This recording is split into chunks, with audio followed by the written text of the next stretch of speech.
자, 그러면 이제 저희들이 말씀을 찾아보는 시간을 갖도록 할 텐데요. 오늘 저희들이 함께 보실 말씀은 사무엘상 4장 16절에서 18절까지 말씀이 되어 있습니다. 사무엘상 4장 16절에서 18절까지 말씀이고, 제가 지난주에 했던 그 스토리가 포함되는 그런 내용입니다. 사무엘상 4장 16절에서 18절까지 말씀이 되겠습니다. 사무엘상 4장 16절에서 18절. 제가 보는 성경으로는 구약성경 415페이지쯤에 있습니다. 구약성경 415페이지쯤에 있는 사무엘상 4장 16절에서 18절까지 말씀입니다. 자, 그러면 찾으신 줄 믿고 교독을 하도록 할 텐데요. 저 먼저 16절 읽고 여러분들이 17절 읽고 마지막 18절은 다 함께 읽도록 하겠습니다. 저 먼저 읽도록 하겠습니다. 그 사람이 엘리에게 말하되 나는 진중에서 나온 자라. 내가 오늘 진중에서 도망하여 왔나이다. 엘리가 이르되 내 아들아 일이 어떻게 되었느냐. 소식을 전하는 자가 대답하여 이르되 이스라엘이 블레셋 사람들 앞에서 도망하였고 백성 중에는 큰 살력이 있었고 당신의 두 아들 홈니와 비나스도 죽임을 당하였고 하나님의 괴는 빼앗겼나이다. 다 함께 봉독하도록 하시겠습니다. 하나님의 괴를 말할 때 엘리가 자기 의자에서 뒤로 넘어져 문 곁에서 목이 부러져 죽었으니 나이가 많고 비대한 까닭이라. 그가 이스라엘의 사사가 된 지 40년이었다. 아멘. 오늘도 이렇게 만나 뵙게 되어서 정말 반갑습니다. 여전히 코로나 바이러스가 새로운 국면을 맞이하고 기승을 발휘하는 가운데서 이렇게 이 자리에 모이게 되었다는 것 자체가 정말 하나님께서 주신 큰 은혜인 것 같아요. 정말 한 주간 치열한 삶을 보내셨죠. 요즘 청년 여러분들이 아마 제 생각에는 우리 대한민국 세대들 중에서 지금 20, 30대 청년들이 아마 제일 큰 고난과 환난과 어려움 중에 있지 않을까 싶어요. 물론 제가 나이가 저도 30대고 40대는 솔직히 어떻게 살아가시는지 잘은 모르겠어요. 근데 제가 보기에는 팔이 안으로 굽어서 그런지 모르겠는데 청년들이 제일 힘들지 않을까 싶습니다. 그래서 아마 혹시 지난주에 제 설교 내용이 굉장히 좀 길이가 길었고 혹시 기억을 못하시는 분들이 계실 것 같아서 제가 짧게 먼저 복습을 하는 시간을 갖도록 할 거예요. 지난 시간에 이제 블레셋과 이스라엘이 대규모 전쟁을 앞두고 있었는데 그 당시 이스라엘에 있던 장로들, 정치인들이 모여서 전략을 하나 구상을 하죠. 그 전략은 이제 우리들이 그렇게 신성스럽게 여기는 하나님의 언약궤를 들고서 나가서 싸우면 우리가 반드시 이길 것이다. 그런 전략을 세우고 전쟁터에 나가게 되었고 그 언약궤와 그리고 언약궤를 들고 어깨에 메고 갔던 홈리와 비나스 차기 지도자들이 이제 앞장을 서게 되고 선봉을 서게 되어서 당당하게 전투에 임하게 되었죠. 전쟁의 결과는 어떻게 되었을까요? 거기서 이스라엘 군대가 대패하게 되고 3만 명의 병사가 학살당하고 그리고 언약궤가 심지어 강탈당했을 뿐만이 아니고 차기 지도자였던 홈리아 비나스가 전사를 해버림과 동시에 오늘 함께 보신 본문 말씀 그 소식을 전해들은 국가 최고 지도자 엘리 제사장이 하나님의 언약궤가 빼앗겼다는 소식을 듣고 너무 충격을 받아서 그 자리에서 의자에 앉은 채로 뒤로 넘어지는데 목뼈가 부러져서 직사를 해버립니다. 그리고 그 소식을 전쟁터에서 나가서 죽었던 그 비나스의 아내가 듣게 됩니다. 사랑하는 나의 남편이 죽었다는 소식을 듣고 나의 시아버지까지 죽었다는 소식을 듣고 심지어 언약궤까지 강탈당했다는 소식을 듣더니 원래 애를 낳을 때가 아닌데 강제로 해산을 하면서 서서히 피가 빠져나가면서 죽어가면서 자신의 아들의 이름을 이가봇이라고 짓게 되는데 그 이가봇의 뜻이 뭐냐면 하나님의 영광이 떠났다는 거예요. 우리 이스라엘 땅과 우리 조상 대대를 지켜왔던 이 땅과 우리 민족이 여기서 운명이 끝났다. 이제 하나님의 영광이 이제 떠났고 하나님이 우리를 더 이상 보호해주지 않는다. 이제 우리 민족은 희망이 없다. 이렇게 이야기를 하면서 사망하게 됩니다. 절망적이죠. 이스라엘 민족은 이 일로 인하여 그들이 그렇게 자랑스럽게 이야기를 하던 전략을 잃어버렸고, 그리고 언약계와 같은 물건을 잃어버렸고, 물질적인 자원을 잃어버리고, 차기 지도자들과 국가 최고 지도자들, 인간들까지 잃게 되었어요. 전략과 물질과 인간, 그들이 그동안 의지하고 있고 그저 당연하게 여긴 줄 알았던 그 모든 것들을 빼앗긴 뒤에야 이제서야 가장 중요한 걸 깨달았죠. 정말 중요했던 것은 우리들이 가지고 있었던 것이 아니라 하나님께 돌아가는 거였구나. 그제서야 이스라엘 백성이 엎드려서 회개를 하게 돼요. 모든 것을 잃어버린 뒤에야 그제서야 하나님께 돌아오고 하나님께 저희들이 잘못했습니다 고백했던 장면이 지난 시간에 했던 이야기였습니다. 이거를 잘 보신 다음에 오늘 이야기를 제가 해볼 텐데요. 제가 지난 시간에 설교는 3편이었어요. 적용이 하나도 없었죠. 역사만 그리고 성경 강론만 했잖아요. 오늘은 하편이기 때문에 오늘은 90% 적용이 우리 사회에 이슈되는 그 현황들과 이 상황에 관하여 제가 90% 적용하는 시간을 갖게 될 거예요. 그래서 제가 지난 시간에 일부러 적용을 뺀 거예요. 첫 번째 주제를 보도록 할게요. 언제나 뜨거운 감자였던 LGBT 성소수자 동성애 문제예요. 이거 문제 있다고 생각하시나요? 당연하시겠죠? 이게 왜 문제일까요? 뭐 여러 가지 문제들 당연히 여러 가지 문제가 있는데 제가 오늘 옷차림을 보시면 제 오늘 와이셔츠가 무슨 색깔이죠? 핑크색. 그렇죠. 제가 오늘 왜 핑크색을 입고 왔을까요? 혹시 제가 저 LGBT 중에 하나일까요? 레즈비언, 게이, 바이섹슈얼, 트랜스젠더들이 하나일까요? 근데 제가 왜 핑크색 셔츠 이야기를 하면서 왜 LGBT 이야기로 바로 넘어갔을까요? 동성애자들이 퀴어 축제에 나가서 자신들이 행하는 그 행동을 할 때 상징 색깔을 핑크로 사놨어요. 그래서 한국 사람들은 자연스럽게 지금 동성애자들한테 그루밍을 당하고 있는 거예요. 핑크 하면 어느 순간부터 갑자기 동성애자가 떠올라지고 하는 그런 느낌. 심지어 교육자인 저조차 저는 오늘 이 그레이 정장의 분홍색 남방이 이것이 어울릴 것 같아서 코디해왔을 뿐인데 어느 순간 저도 이 분홍색 셔츠를 보면서 갑자기 동성애자들 퀴어 축제가 그 참담한 소리가 제 생각이 나는 거예요. 저조차 지금 핑크 하면은 동성애자 같은 느낌이 들게 되는 이러한 위험한 상황 길들여지고 있어요. 사회가. 동성애자들의 전략에 지금 익숙해지고 있다는 거예요. 또 있잖아요. 이거 보시죠. 저 무지개. 동성애자들이 또 자신들이 상징하는 색깔을 우리 다양한 성적 취향을 존중해주자 하면서 무지개를 자신들의 또 다른 상징으로 쓰고 있는데 무지개가 나쁜 건가요? 그러면? 아니잖아요. 무지개는 말이죠. 성경적으로 선한 현상이에요. 노아의 방주 사건이 끝나고 하나님께서 노아와 약속을 하셨어요. 무지개의 언약이라고 해요. 무지개를 보여주시면서 약속을 합니다. 내가 이제 다시는 이 인류를 물로써 심판하지 않을 것이라는 선한 약속의 일환으로서 성경 먼지나 무지개가 선한 역할을 하는 그런 현상이에요. 그런데 어느 순간 저들이 무지개를 사용하다 보니까 무지개 같은 하나님께서 보여주는 이런 선하고 아름다운 저연 현상만 보면 갑자기 동성애자부터 떠올라요. 그루밍 당하고 있어요. 지금 이게 문제. 이렇게 그루밍을 당하게 되고 2014년 아마 2013년 이 정도에 아마 서울시청 광장에서 퀴어 축제가 벌어졌을 때 그 당시 대다수 대한민국 사람들은 크리스천뿐만이 아니고 그 퀴어 축제를 보면서 충격을 받았어요.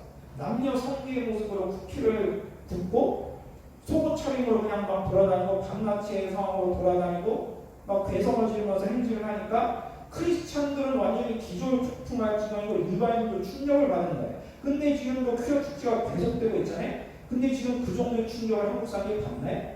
안 받아요. 익숙해져요.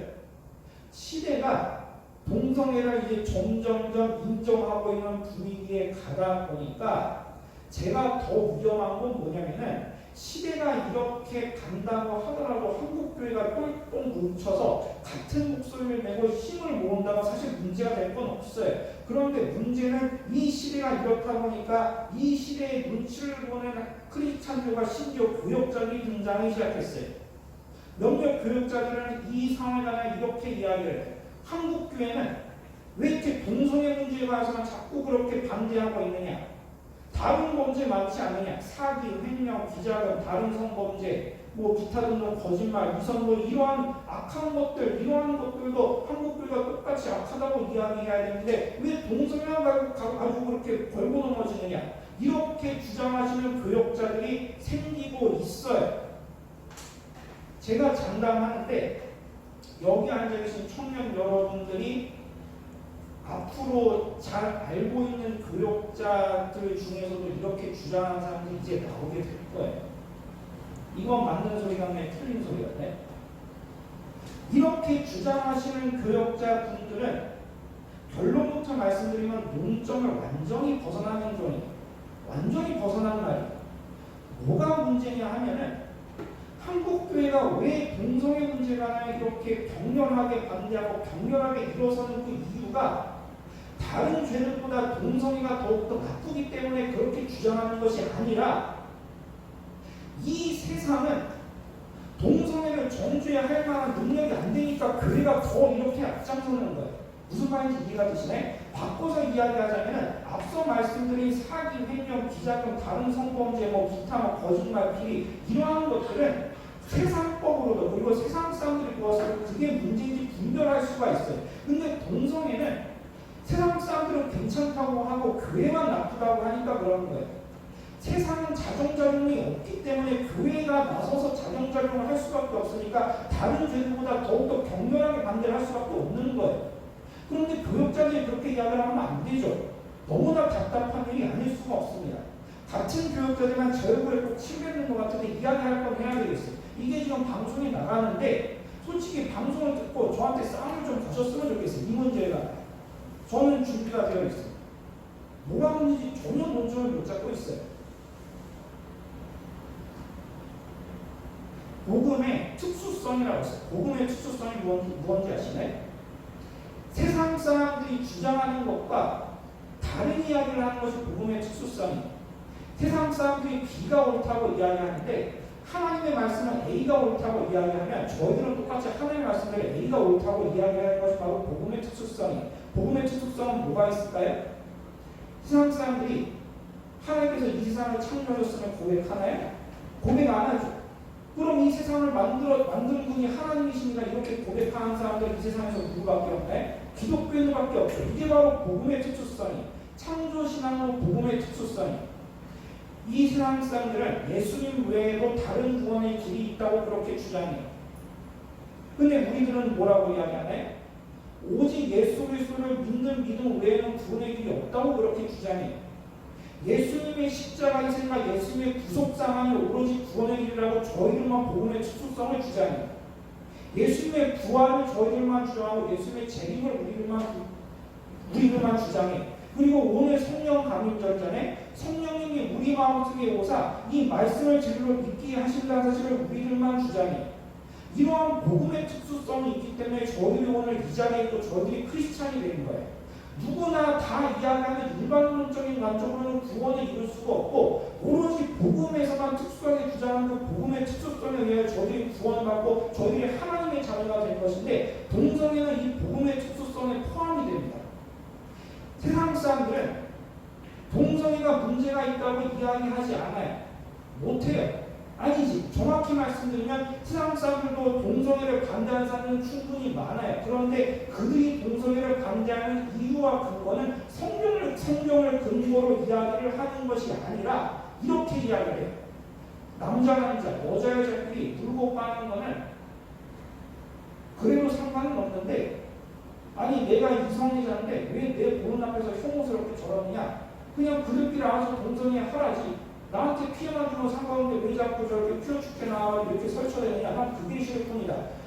동성애 반대하는 일반인들 관점은 그냥 이 정도 수준으로밖에 반대를 못해요. 근데 이거는 본질적으로 동성애를 부정하는 게 아니에요. 우리들밖에 이게 문제가 있다고 말할 수밖에 없는 건데 만약에 여기서 동성애 문제가 저희들이 무기를 내려놓고 싸움에 져버리고 밀려버리고 애초에 싸움을 포기하고 도망가 버린다면 일부 지금 타협하고 있는 교역자들처럼 이렇게 저희들의 모습이 이렇게 되어버린다면 복음의 본질을 잃게 될 거예요. 동성애는 말이죠. 복음의 특수성을 보여주는 외나무 다리와 같은 싸움입니다. 세상 사람들은 아니라고 할 때 우리는 예라고 하고, 세상 사람들은 예라고 할 때 우리는 아니라고 하고 있는 복음의 특수성의 연장선에 지금 동성애의 이 논쟁이 달려있는데, 여기서 저희들이 밀려버리고 패배하게 된다면 그 다음에 무엇을 저희들이 포기하게 될까요? 다른 복음의 특수성도 포기하게 되겠죠. 아니 뭐가 세상이 하나님께서 만드신 거야? 빅뱅이 창조했잖아. 빅뱅 때문에 일어난 거 아니야? 아니잖아. 진화론이 된 거 아니야? 이러면 아 그런가 보다. 창조신앙 포기. 아니 다른 석가모니로도 구원받을 수 있고 다른 방식으로 구원받을 수 있는데 행위로도 구원받을 수 있는데 왜 예수를 믿는 믿음으로밖에 구원이 안 된다고 해? 구원은 포기. 아니 예수님이 재림한다는 말이 돼? 뭐 그런 환상 같은 걸 믿고 있어? 재림 포기. 성령님이 너희들 마음속에 있다고. 뭐가 성령이 보이지도 않는데 너희들 마음속에 어떻게 있어? 증명이다. 증명이 안 되네? 포기. 중요한 거예요. 왜 한국교회가 동성애를 가지고 이렇게 강하게 반대하는지 이해가 되시나요? 이게 문제예요. 이게.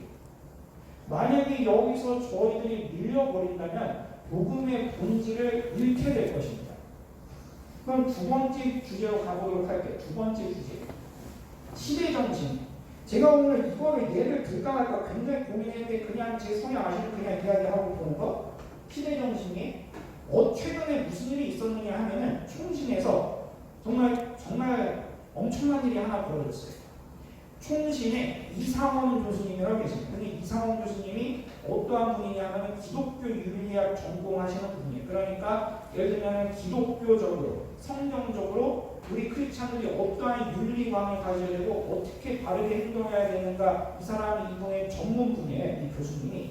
근데 이분이 한 번은 학교에서 동성애 반대에 관련해서 강의를 좀 하셨어요. 근데 어떻게 강의를 하셨냐면은 첫 번째로 이제 남성과 남성끼리의 이제 성관계의 이제 위험성에 관해서 설명을 하셨죠. 남성과 남성의 성관계는 피와 피가 만나는 그런 성관계고 굉장히 비위생적이고 불결한 것이고 창조 섭리에 위배되는 것이기 때문에 그것은 악한 것이다. 그렇게 이야기를 하신 다음에 그 다음에 그것과 반대로 남성과 여성의 성관계가 얼마나 아름답고 하나님의 섭리에 부합되는지 좀 적나라하게 설명을 하셨어요. 남성과 여성의 특정 신체 부위 이야기를 좀 하셨고, 그래서 구체적으로 이렇게 설명하시면서 봐라. 동성애자들의 성행위는 잘못된 거지만 남녀 간의 성행위는 서로의 몸을 정말 잘 받아들일 수 있게끔 하나님께서 아름답게 창조하셨다. 이것이 이제 이 강의의 주 내용이었어요. 어떻게 받아들이실까요? 제가 이렇게 방금 이상원 교수님의 이 강의 내용의 일부를 좀 발췌해서 그냥 말씀드려요. 근데 이 이상원 교수님의 강의를 듣고 일부 학생들이 저 교수님이 학생들을 상대로 성희롱을 했다면서 재단이사장에게 신고를 했어요. 이상원 교수는 성희롱하는 교수다. 수업 시간에 민망하게 왜 그렇게 적나라하게 신체 부위 이야기를 들으면서 왜 강의를 하느냐. 그래서 그 이야기를 들은 재단 이사 측에서는 이상원 교수에게 뭐 어떠한 경고나 징계 그런 거 없이 바로 해임을 시켜버렸어요. 잘린 거야, 하루아침에. 이것 때문에 지금 총리는 아직까지 날려서 제가 내일 가볼 거예요. 총리 지금 코로나 때문에 수업은 딱히 없긴 하지만 얼마나 이것이 지금 총리는 지금 분열이 생겼느냐 하면은 첫 번째로 여전히 이상원 교수는 성희롱한 교수가 맞다 이렇게 주장하는 학생들이 있는가 하면은 두 번째는 동성애 반대 강의 때 이 사단이 났기 때문에 이것은 배후에 동성애자들의 음모가 있을 것이다. 동성애자들이 음모를 부려서 지금 이상원 교수를 지금 해임시킨 것이 아니냐 이렇게 주장하는 분들도 있는가 하면 마지막으로 아니 중고등학교 성교육 시간에는 더 적나라하고 더 영상으로도 보여주는데 아니 젊은 청년들의 지성인 대학교에서 왜 그 말도 못하게 하느냐. 이건 표현의 자유가 침해되는 것이다. 이렇게 주장하는 학생들이 있어서 다 지금 분열되고 다 싸우고 있어요. A랑 B가 싸우고 B와 C가 싸우고 A랑 C가 싸우고 지금 굉장히 혼돈의 도가니죠. 총신. 어떻게 생각하시죠? 이거에 대해서. 근데 저는 이 시간에 여기 계신 청년 여러분들과 함께 한번 바라봐야 될 것은 나무를 보지 말고 한번 숲을 봤으면 좋겠어요. 저는 여기서 한 가지 시대 정신을 다시 한번 깨닫게 되었어요. 제가 아마 몇 주 전에 한번 설교를 한 적이 있었어요. 요즘 시대는 지금 느낌과 기분의 시대로 가고 있다. 혹시 기억나시나요? 말하는 사람의 의도와 목적이 어떠하든지 간에 듣는 사람이 기분과 듣는 사람의 느낌이 더 우선시되는 시대로 가고 있다. 제가 한번 이렇게 이 시대 정신을 제가 한번 말씀드린 적이 있는데 제 생각에는 느낌과 기분이 중시되는 이 시대 정신과 지금 통신의 신앙이 지금 대결이 벌어진 상태라고 저는 생각해요. 동성애자들의 음모 그럴 수도 있겠죠. 하지만 제가 보기엔 그거는 그냥 나무와 같은 그런 거고 저는 숲을 보자면은 지금 이 총신의 신학의 학풍의 분위기와 지금 이 느낌과 기분이 중심은 이 시대 정신이 지금 트러블을 일으키는 지금 대결 구도가 벌어진 거예요. 어떻게 생각하십니까? 먼저 말씀드린 것은 사람의 기분이 우선시되는 이 시대의 정신은 그것 자체로 굉장히 개인적이고 굉장히 주관적일 수밖에 없습니다. 굉장히 주관적일 수밖에 없어요. 예를 한번 들어보도록 할까요? 만약 여러분들이 친구들이나 동료들과 함께 노래방에 갔어요. 그래서 여러분들이 한 곡 잘 뽑았어요. 그러니까 친구들이나 동료들이 다 이렇게 얘기해요. 너 좀 노래 좀 하더라? 이렇게 이야기를 해요. 그럼 여러분 어떻게 받아들이시나요? 어떤 분은 이렇게 받아들이죠. 오케이, 땡큐, 나 노래 잘하네. 이렇게 받으신 분들이 있고, 너 좀 노래 잘하더라? 쟤 혹시 나한테 시세나? 나한테 좀 감정이나? 아니면 내가 걔들을 뭐 잘못한 거였나? 아니면은 핸드폰 딱 보고 있다가 이렇게 딱 보고 있다가 막 카톡 날리고 있는데 옆에 친구가 너 좀 노래 잘하더라? 그래? 그런가 보지 하고는 1분 뒤에 그냥 잊혀지는 거. 반응이 다르잖아요. 누구는 자신에 대한 시선으로 봐도 누구는 자신을 그냥 있는 대로 칭찬으로 봐도 누구는 신경을 안 써요. 굉장히 개인적이고 주관적인 게 개인의 기분인데 그러한 동동이 있는 그러한 기분으로 참과 거짓과 진실의 유무를 판단하는데 과연 그게 올바른 잣대가 될 수 있느냐 근본적인 질문이 생길 수밖에 없어요. 심지어 같은 사람이라 할지라도 처음 그 말을 들었을 때 기분과 나중에 기분이 달라요. 처음 그 말을 들었을 때 처음에는 기분 나쁘게 들었다가 나중에 생각해보니까 그다지 신경 쓸 만한 말이 아니구나라고 그렇게 생각할 수 있는가 하면은 처음 들었을 때는 별 뜻 없이 되는 그런 것들.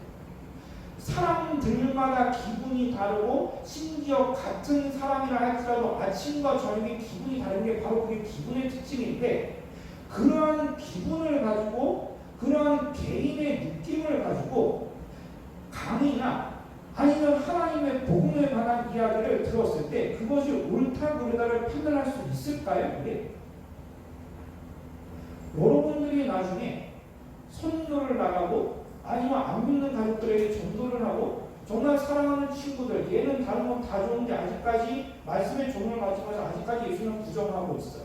그러니까 내가 얘한테 복음을 전하고 싶어 해가지고 예수님 믿자 한번 이렇게 좋은 이야기 했는데 그 사람이 되게 기분 나쁘게 들어요.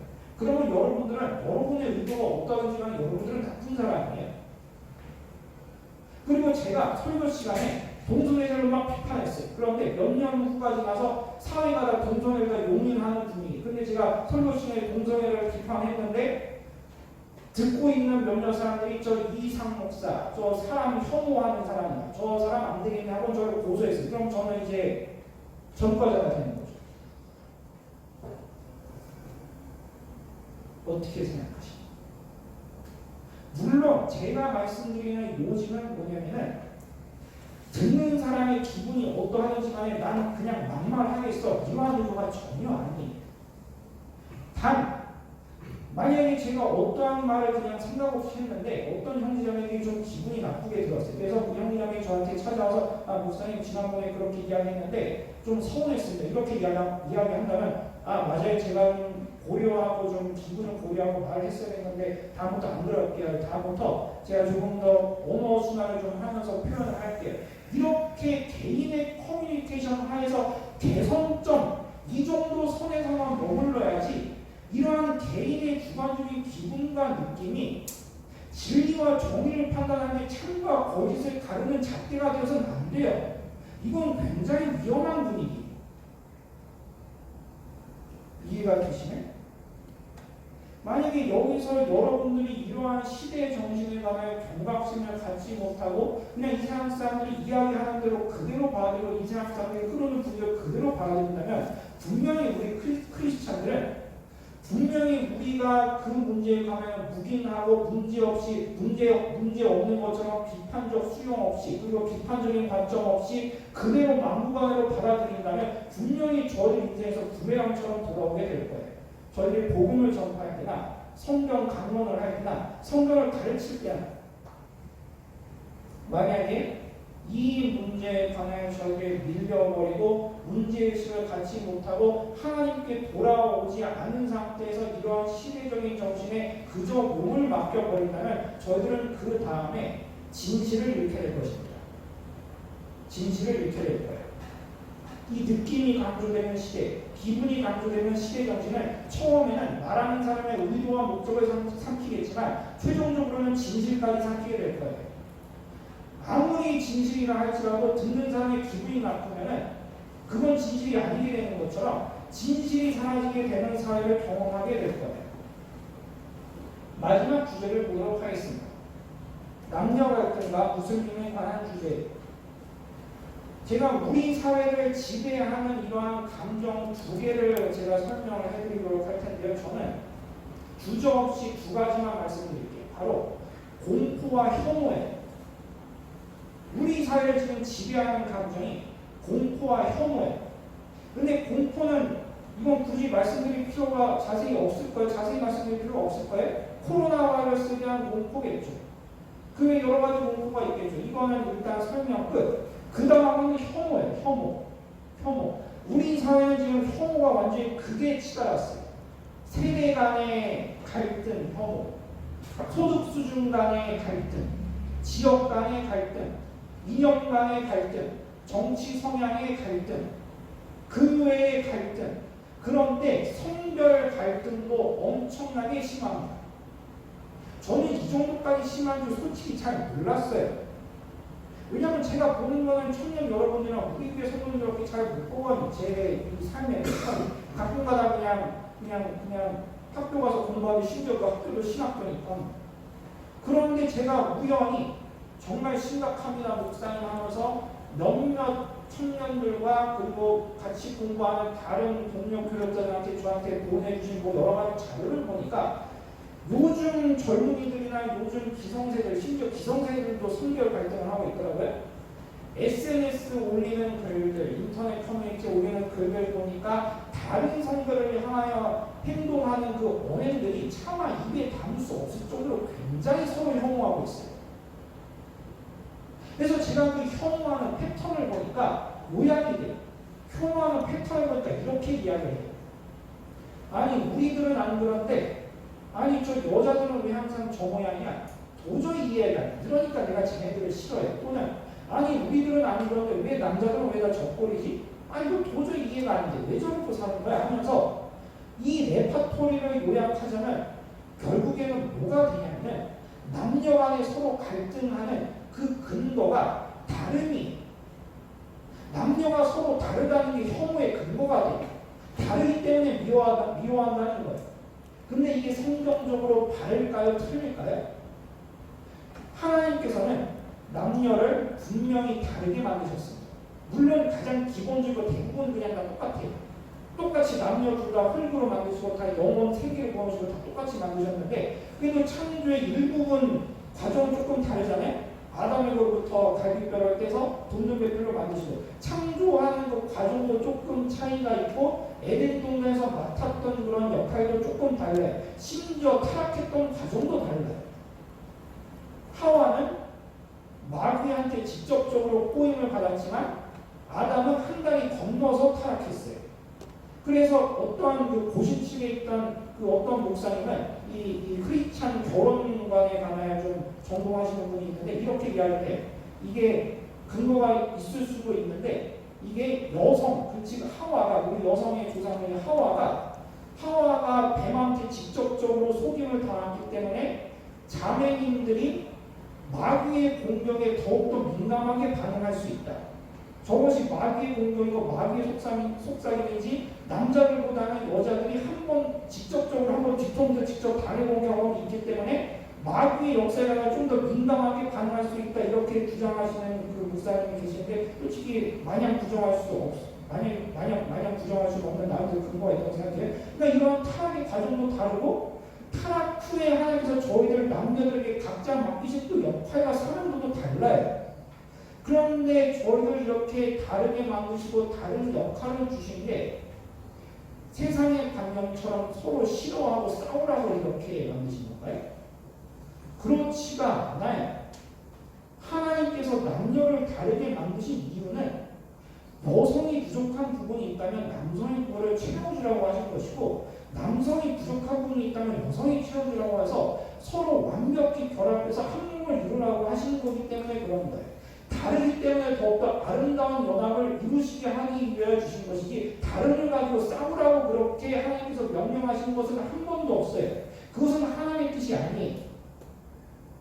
그러니 형제자매분들 자꾸 남녀 간의 갈등을 조장하는 것 같은 언론사나 대중매체나 특정 인형들에 현혹되지 마시고 하나님의 품 안으로 돌아와서 서로 사랑하십시오.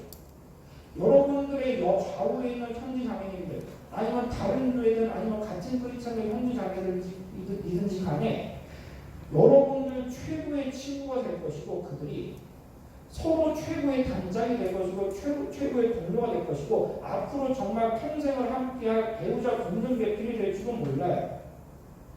그런데 언제까지 이러한 세상의 인연과 자꾸 싸움 붙이는 세상의 분위기에 휘둘려서 언제까지 내부에서 이렇게 내부 총질을 할 것입니까?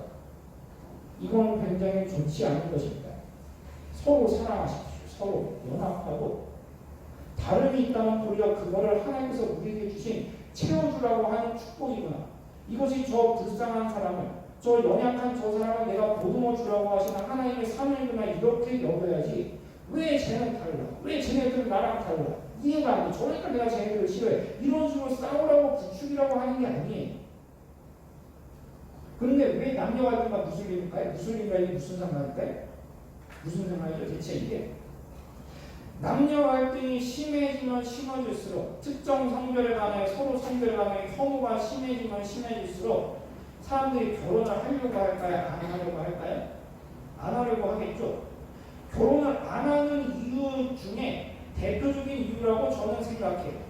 아니 왜 이렇게 싸움이 심한데 내가 왜 굳이 결혼해야지? 차라리 혼자서 사는 게 편하지. 아니 왜 내가 이렇게 힘들게 결혼하고 스트레스 받아야지? 이럴 거면 그냥 혼자 사는 게 편하지. 이러면서 결혼을 내려놓고 있어요. 그러면 당연히 애기도 안 낳겠죠. 인구가 줄어들고 있어요. 그럼 이러한 사태를 굉장히 민감하게 바라보시는 분들이 바로 정치인들이, 위정자들이. 그러면 이런 문제에 관하여 위정자들은 어떠한 판단을 내릴까요? 이렇게 걷잡을 수 없는 남녀 갈등 속에서 남녀들끼리 화해하는 방식을 취할까요? 아니면 외부에서 노동자를 데리고 오도록 할까요? 우리 대한민국 사회는 근간이 제조업 국가예요. 안타깝게도 지하자원이 별로 없어요. 기업들이 공산품을 잘 만들어서 그게 스마트폰이든 자동차든 반도체든 뭐든 해가지고 해외에서 우리가 만든 공산품을 팔아서 그 돈을 우리나라에 가져와서 그 우리나라에 지금 흘러가고 있는 이 재화를 통해서 서비스업이 가능하고 이걸 통해서 교육이 가능한 거예요. 일할 사람이 곧 우리나라의 미래고 우리나라의 산업 자산이 우리나라의 경제적인 가장 기본이 바로 노동력이에요. 그런데 결혼을 안 해요. 싸움을 하니까 결혼을 안 해요. 자식을 못 낳아요. 그러면 일할 사람이 없어요. 그럼 위정자들은 어떻게 행동할까요? 남녀 간의 화해를 종용할까요? 가장 쉽고 빠른 방법을 택하겠죠. 외국에서 노동자들을 데려오겠죠. 근데 그 노동자들의 대부분이 무슬림들이에요. 남녀 갈등이 심해지면 심해질수록 역설적으로 무슬림들이 들어오게 됩니다. 무슬림들은 말이죠.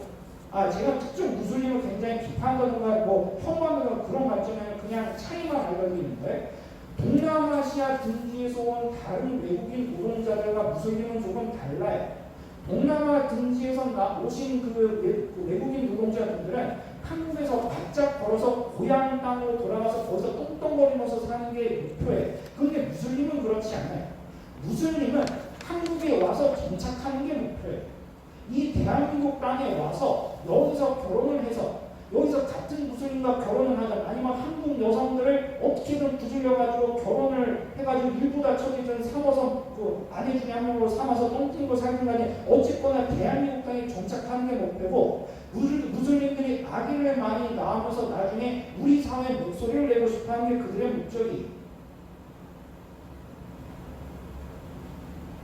저희들이 이 세상의 이념에 휘둘리고 자꾸 갈등 조장하는 이러한 분위기가 만약에 문제의식이 없고 심지어 크리스찬들끼리 남녀간에 계속 싸움을 하고 의미 없이 내부 충실만 하게 된다면 저희들은 그 다음에 무엇을 잃게 되는지 아십니까?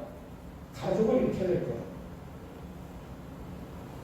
위정자들에게 기대하지 마세요. 저희들이 지켜야 돼요. 저희들이 가족을 지켜야 되고 저희들이 배우자를 지켜야 돼요. 저희들이 형제자매들을 지켜야 됩니다.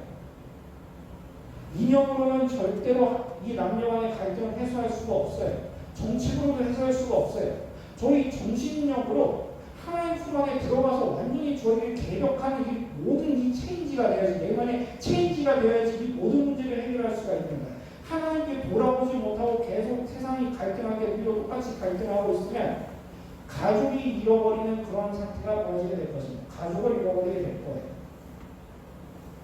제가 앞서 말씀드린 그 내용을 다시 한번 말씀을 드려보도록 할게요. 이스라엘 민족은 나름대로 가지고 있었던 것들이 있었어요. 블레셋과 맞서 싸우기 위하여 나름대로 전략과 술수를 부렸고 물질을 가지고 있었어요. 그리고 인적 자원을 가지고 있었죠. 그리고 그럴싸한 지도자들도 가지고 있었어요. 그런데 결국에는 그 모든 것을 잃어버린 후에야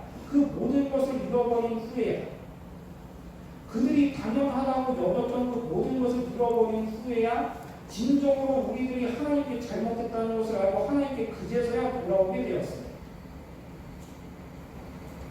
여기 앉으신 청년 여러분들 관심 있는 분야가 뭔가요? 지금 현재?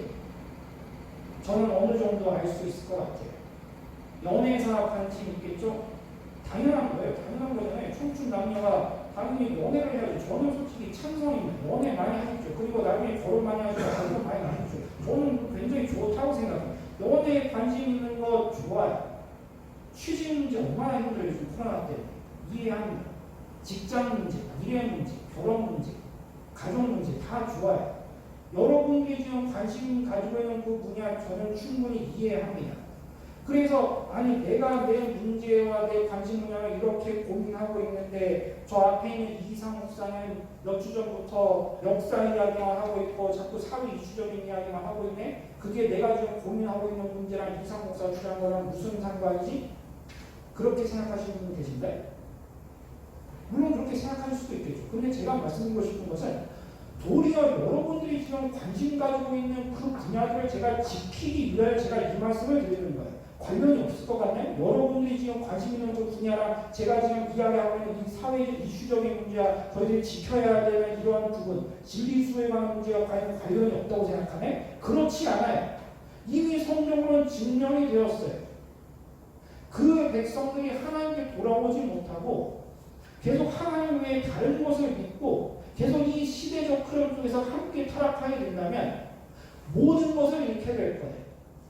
이스라엘 민족이 전략을 잃어버린 것처럼 저희들이 동성애를 막지 못해서 본질을 잃어버리게 될 것이고 이스라엘 민족이 언약궤를 포함한 물질을 잃어버린 것처럼 저희들이 시대 정신을 막지 못해서 진실을 잃어버리게 될 것이고 저희들이 이스라엘 민족이 지도자들과 사람들을 잃어버린 것처럼 저희들이 의미 없는 갈등 속에 휩싸이면서 싸움만 계속하고 있을 때 저희들은 나중에 가족을 잃게 될 거예요. 그 모든 것을 잃고 나서야 그제서야 하나님께 돌아오겠다. 그제서야 하나님 잘못했습니다. 그렇게 이야기하게 될 건가요? 구약의 선지자는 이러한 사명을 받았어요. 이 백성들이 모든 것을 잃어버리고 모든 것을 잃어버린 상황에서 참정한 최후의 결과를 경험하고 그제서야 하나님께 돌아오기 전에 최악의 상황을 경험하기 전에 중간에 하나님께 돌이키게 하라는 사명을 받은 사람들이 바로 선지자예요. 이스라엘 민족이 그동안 당연하게 여기고 쉽게 그냥 너무나 쉽게 접하고 그동안 당연하게 누려왔던 그 모든 것들을 전부 다 잃어버리고 피눈물을 흘리기 전에 중간에 하나님께 돌아오라라고 외치는 사명을 가진 사람들이 바로 선지자예요. 저는 구약의 선지자의 발때만큼도 못 미치는 사람이지만 이미 성경을 통하여 저에게 하나님께서 말씀하셨으니 저는 어떻게 했어요? 저는 이야기를 할 수밖에 없죠. 저희들이 모든 것을 잃어버리기 전에 저희들부터 하나님께 돌아가서 무조건 하나님의 품 안에 돌아가서 생각하시고 하나님의 품 안에 돌아가서 행동하십시오. 생각을 하든 놀든 쉬든 먹고 마시든지 간에 무조건 하나님께 돌아와서 하십시오. 이미 답은 정해져 있습니다. 사실 이미 시작부터 답은 정해져 있어요. 오늘 다 정해이기 때문에 무조건 하나님께 돌아와서 여러분들이 지금 당연하다고 누리고 있는 그것을 지키도록 하십시다. 종교개혁 시대는 말이죠. 차라리 싸움이 쉬웠어요. 왠지 아시나요? 악한 게 딱 보이거든요. 딱 두 가지만 상대하면 됐어요. 종교개혁 때 시대 때는 물론 루터파도 있고 칼빈파도 있고 찌빙글리파도 있고 종교개혁도 분파가 굉장히 여러 가지지만 공통의 적이었던 이단성이 있는 카톨릭의 교리와 외부의 세력이 무슬림이라는 이 두 가지 세력만 상대하면 됐어요. 악의 실체가 분명해요. 그러니까 쉽게 뭉칠 수 있고 쉽게 이길 수가 있었어요. 근데 요즘 시대는 달라요. 무슬림도 상대해야 되고 여전히 카톨릭은 계속 교세가 확장되고 있어요. 그 밖에 이단이 얼마나 많아요. 신천지가 겨우 줄어들었지만 아직 끝난 게 아니에요. 이단들 되게 많아요. 그 외에도 아까 말씀드린 저희 이념들, 시대정신들, 각종 타락상, 동성애자, 낙태 그 외 여러 가지 문제를 저희들 종교개혁 시대 때보다 상대할 게 더 많아요. 저희들은 이제부터 각계 전투를 해요. 예전에는 공동의 힘을 모아서 공동점에서 싸워야 되기는 하지만 요즘은 공동정서뿐만 아니고 여러분들 당장 내일부터 가는 그 직장에서 바로 영적인 경쟁이 시작될 텐데 저희들 하나님께 돌아가서 무장해야 됩니다. 걱정이 돼서 제가 드리는 말씀입니다. 여러분들이 지금 당연하게 누리는 그것을 제가 지키게 하기 위해 제가 오늘 이 말씀을 드리는 걱정이 됩니다. 저의 의도를 이해해 주셨으면 좋겠습니다. 제가 말씀드리는 이러한 사회적인 문제와 성경의 본질적인 이야기가 여러분 실생활과 먼 이야기가 아니에요. 먼 이야기고 나와 상관이 없는 이야기라서 그냥 관심 없고 무관심하고 싸움을 포기하게 되면 나중에 그 문제가 여러분 문제에 직면했을 때 여러분들을 위해서 대신 싸워준 사람이 주위에 남아있지 않게 될 거예요. 그렇습니다. 여기까지 하고 저희가 이 시간 한번 찬양을 한번 들어보도록 할 텐데요. 보혈을 지난 하나님 품으로 이 찬양을 드리시면서 정말 하나님 품으로 그리고 아버지 품으로 이 가사를 생각하시면서 하나님께 돌아오는 시간 고백을 한번 가사로서 드리는 시간 되었으면 좋겠습니다.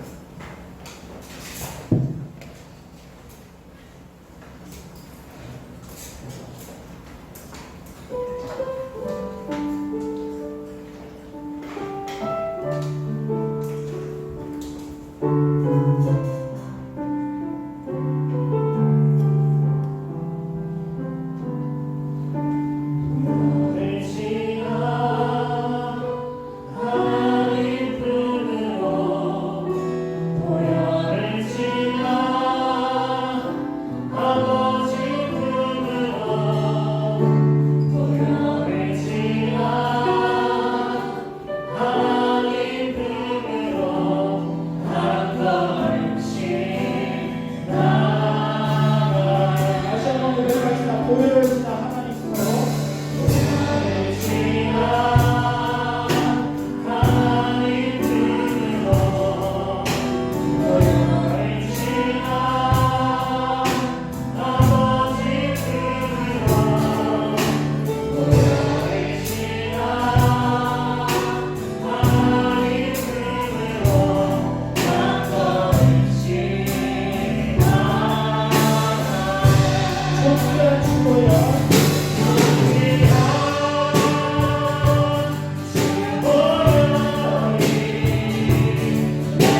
번째로 정말 이 각자 정말 인간의 주인이 되는 인본주의 시대를 저희들은 살고 있습니다. 정말 개인주의든 그리고 느낌이 강조되는 시대든 하나님은 그들 마음속에 없고 인간의 주인이 되는 이런 시대 속에서 저희들이 이미 오염을 받고 이미 영향하에 있을 수도 있어요. 그래서 이 시간 저희들 첫 번째 기도 제목은 하나님 중심적인 신앙이 아니라 인본주의적인 신앙이 있어서 저희들이 하나님께 돌아오지 않았던 그런 부분과 마음이 있다면 정말 그런 모든 것들을 회개하는 그런 기도 제목을 드렸으면 좋겠어요. 그리고 두 번째로 저희들의 마음속에 진정한 주님을 하나님께로 놓는 기도를 했으면 좋겠어요. 저희들이 생각을 하든 그리고 저희들의 행동을 하든 무엇을 하든지 간에 하나님의 자녀는 저희들을 아버지 되시고 저희를 만드신 저희들을 가장 잘 알고 계시는 하나님 품 안에서 행동해야 되는데도 불구하고 저희들은 이 세상의 주님으로 살고 있었지 않았습니까? 저희들 두 번째 기도 제목으로 다짐 기도를 했으면 좋겠습니다. 다시는 세상으로 돌아가지 않고 정말 배회했던 탕자 같은 인생이 아니라 정말 하나님께 돌아와서 모든 것을 하나님 품에서 생각하고 모든 것을 하나님의 생각 가운데서 행동하는 그런 모든 귀한 자녀들이 되게 해달라고 이 두 가지 제목으로 다 함께 기도드리도록 말씀드리겠습니다.